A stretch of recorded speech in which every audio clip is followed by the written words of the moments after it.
Welcome to part 7 of our video series regarding the real Jesus in the Bible. This exposition is from the Bible Revelations of the late teacher Erano Martin Evangelista from the website www.name.ph. In our previous video, we learned how the apostles stole Jesus' corpse after he died on the cross and made it appear that he was resurrected from the dead. The question now is, what then did Jesus mean when he said about rising again on the third day? We will learn how the late teacher Evangelista revealed to us then the answer to the said question. The Bible passages we will be reading are from the New International Version. Let us begin our reading in Luke 18 verses 31 to 34. Jesus took the 12 aside and told them, "We are going up to Jerusalem, and everything that is written by the prophets about the Son of Man will be fulfilled." Luke 18:31. Teacher Evangelista then pointed out that Jesus was now referring to himself as a Son of Man and not as a Son of God. We already learned in part 3 of our series how Jesus pretended to be a Son of God because of Peter's flattery. Reading again Luke 18:31, Jesus said that what the prophets have written about him as a Son of Man will be fulfilled. Question: what is this prophecy about himself as the Son of Man that Jesus was referring to? Let us read again in 2 Samuel 7 verses 12 to 14. "When your days are over and you rest with your fathers, I will raise up your offspring to succeed you, who will come from your own body, and I will establish his kingdom." 2 Samuel 7:12. As a prophesied descendant of King David, Jesus' role then was very important, as that it is he who may establish the kingdom of David over Israel once more. The Israelites will no longer again be conquered by any nation. Let us read now in 2 Samuel 7 verse 13 to learn the essential factor for Jesus to do in order to complete the task in 2 Samuel 7:12 to 14. "He is the one who will build a house for my name, and I will establish the throne of his kingdom forever." 2 Samuel 7:13. "He is the one who will build a house for my name." Solomon built a house for the name of God but was unable to accomplish his task of making God's name known by his people because he built other temples for the gods of his wives. Jesus' task, therefore, is to simply make known the name of God to the lost sheep of Israel through the temple which King Solomon built before. And in 2 Samuel 7 verse 14, we can read, "I will be his father, and he will be my son. When he does wrong, I will punish him with the rod of men, with floggings inflicted by men." 2 Samuel 7:14.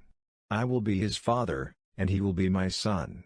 If Jesus, the offspring of David, is successful in accomplishing his task, his throne as king will be established over Israel forever. Although he is just a descendant of David, God will reward him with the title Son of God. When he does wrong, I will punish him with the rod of men, with floggings inflicted by men. God did not make this humiliating punishment happen to Solomon as he was David's direct son.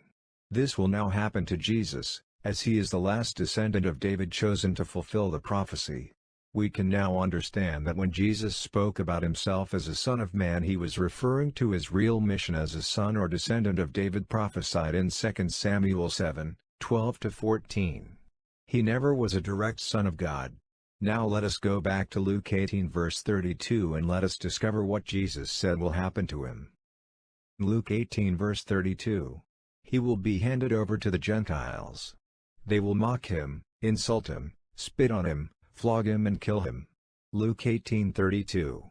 Jesus was now referring to the sufferings that he will have to bear as a consequence of his wrongdoing.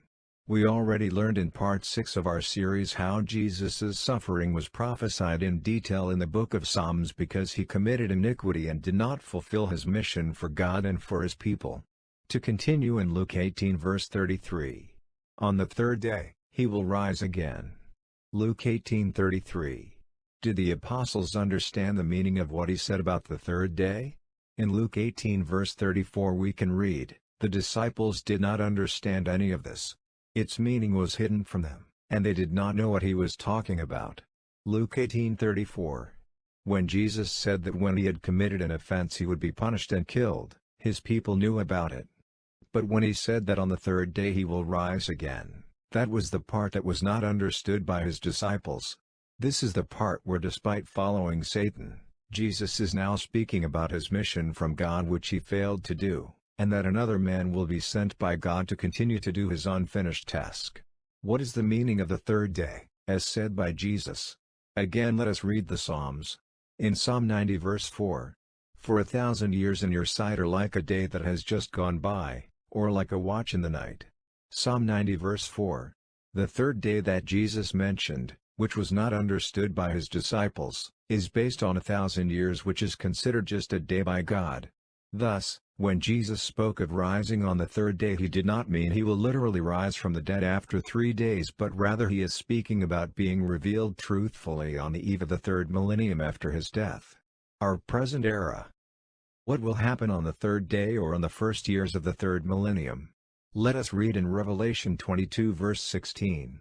"I, Jesus, have sent my angel to give you this testimony for the churches. I am the root and the offspring of David, and the bright morning star." Revelation 22:16. Jesus said that he is sending an angel or messenger. This means Jesus is not coming. It is the angel or messenger that is sent by Jesus, who will testify to the churches or the people who believe in Jesus, to clarify that he, Jesus, is only the root and offspring, or a descendant, of David, and also the bright morning star. The angel or messenger is not an enemy of Jesus set out to destroy his, Jesus, reputation. The angel will simply reveal to everyone what Jesus has sent him to do. And that is to declare that long ago, Jesus has admitted that he is the root and the offspring of David, and the bright morning star. In the year 2005, through the website www.name.ph, the late teacher Erano Martin Evangelista then had revealed to the whole world that Jesus is the root and the offspring of David, or the descendant of David, spoken by God to continue the task in 2 Samuel 7:12-14 after King Solomon, and the prophesied bright morning star in Isaiah 14 verses 9-20. Regarding the third day which Jesus spoke, is it really prophesied? Let us read in Hosea 6 verses 1-6, "Come, let us return to the Lord. He has torn us to pieces, but he will heal us. He has injured us, but he will bind up our wounds." This is what God is doing right now. After 2 days he will revive us, on the third day he will restore us, that we may live in his presence. Hosea 6 verses 1-2. As the passage said, 2 days he will revive us, these represent the last 2,000 years. On the third day he will restore us, this is our time. We are in the first years of the third millennium, the third day. God's people will be known in this time. That we may live in his presence, this is the time God's presence will be with mankind. Continue in Hosea 6 verse 3, "Let us acknowledge the Lord, let us press on to acknowledge him. As surely as the sun rises, he will appear, he will come to us like the winter rains, like the spring rains that water the earth." Hosea 6:3. Let us acknowledge the Lord, we have to know God and call on his name, and he will come. As surely as the sun rises, he will appear. According to teacher Evangelista, God will make the whole world realize that all the Bible revelations that were uploaded on the website name.ph are his true teachings. It will surely come to pass. Like the spring rains that water the earth, God's truth will come as a blessing to those who will acknowledge it. To continue in Hosea 6 verse 4, "What can I do with you, Ephraim? What can I do with you, Judah? Your love is like the morning mist, like the early dew that disappears." Hosea 6:4. Like the morning mist, because we have not put our faith in God, we always turn away from him. What do Ephraim and Judah mean? We will learn about this topic in our future videos. Let us now read in Hosea 6 verse 5. "Therefore I cut you in pieces with my prophets, I killed you with the words of my mouth, my judgments flash like lightning upon you." Hosea 6:5. Teacher Evangelista then said, "It is by our reading of the prophets that we have discovered that the religions do not belong to God and that their teachings are not of God's." To continue in Hosea 6 verse 6. "For I desire mercy, not sacrifice, and acknowledgement of God rather than burnt offerings." Hosea 6:6. True acknowledgement of God is to call on his true name, for God really has a name. God doesn't need offerings. He created everything, what can we give to him in return? Teacher Erano M. Evangelista once said, "We should praise and thank God and call on his name and obey his commandments, for us to be blessed." Question: Is it true that when he was still alive, Jesus spoke about another messenger whom God will send to continue his, Jesus, unfinished mission? We will learn that in part 8 of our video series. Let us now know God's true name, his true teachings, and the real identity of Jesus in the Bible, by visiting the website www.thename.ph. The website does not promote a new religion or faith, but only to share God's true message.